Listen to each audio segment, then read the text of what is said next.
નમસ્કાર સર. નમસ્તે સર, આ ટૂર લઈને આવ્યો છો તમે? હા સર. ટોટલ કેટલા પ્રવાસ વિદ્યાર્થી કેટલા છે ટોટલ? ટોટલ આપણે 75 વિદ્યાર્થી છે અને 7 સ્ટાફ છે. શિક્ષકો 7. ટોટલ તમારો ગાઈડ છે હું પ્રવીણ ગોસ્વામી સર. જી સર. પહેલા ગેટેથી મેં બધા બાળકોને સમજાવવાનું ચાલુ કર્યું છે, યાદ રહ્યું બધાને? તો પહેલા 2 ગેટ હતા જેને કારણે 2 ભાણેજે ગેટ ખોલ્યા અને જુનાગઢ ભાંગ્યું. ત્યાંથી આગળ લઈ ગયો પથ્થરની ખાઈ બધાય જોઈ.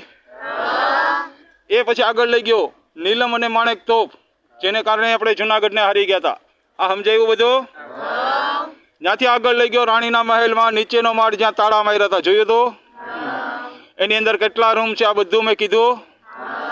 ત્યાંથી આપણે ઉપર ગયા બીજા માળે, ત્યાંથી 3 દર્શન બધા સીધા સામે થઈ ગયા, એ કરેલા. ત્યાંથી આગળ લઈ ગયેલો 2 જુનાગઢના જે વારસદાર છેલ્લા કપાણા, એ તલવારના ઘા તમે જોયા. ત્યાંથી આગળ લઈ ગયો અડીચડીની વાવ, આ બધા જોઈ લઈ.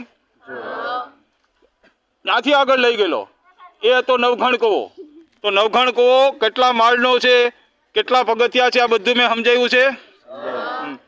ત્યાંથી આવ્યો હતા અનાજના કોઠા. તો છોકરાઓ, આ અનાજ કેટલા વર્ષ આવેલું? હા, બસ જો આવી રીતે યાદ રહી ને તો તમે પ્રશ્નોના જવાબ લખી શકો. પછી આવ્યો આપણે અત્યારે પાણીના તળાવ. તો આ તળાવ કઈ રીતે બન્યા, કોણે બનાવ્યા, ક્યાંથી પાણી ક્યાં આવ્યું, અત્યારે ક્યાં જાય, આ બધું મેં કીધું તમને. તો સાહેબ, હું તમારો જે ગાઈડ હતો એને જે સમજાવ્યું એમાં ક્યાંય પણ ભૂલ હોય તો મને બતાવો.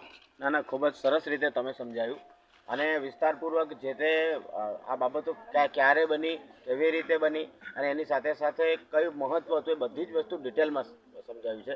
ખૂબ સરસ તમે સમજાવ્યું છે અને તમારી સમજૂતી જોઈને અમને અહીંયાનું જે નોલેજ હતું પહેલાં જે હતું એના કરતાં પણ એના નોલેજમાં ખૂબ વધારો થયો. હા, બસ એનું કારણ છે સાહેબ કે અત્યારે તમે ગાઈડ વગર જાત ને, 5 બાળકો આમ જાત, 5 બાળકો આમ જાત અને તમે પોતે એને ગોતવા મારે. ગાઈડ હોય ને તો બધા જોડે રાખે. તો ગાઈડ હોય, વગર ગાઈડે તમે ગયા હો તો બહાર જઈને શું બોલે કે અંદર તો જંગલ સિવાય કાંઈ નથી. હકીકતમાં જંગલ નથી સાહેબ. ગાઈડ ન હોય તો જંગલ થઈ જાય, પણ ગાઈડ હોય તો આ બધું માણવા જેવું. આપણે આખી ધરોહર અહીંથી શરૂ થઈ છે, આ જુનાગઢમાંથી.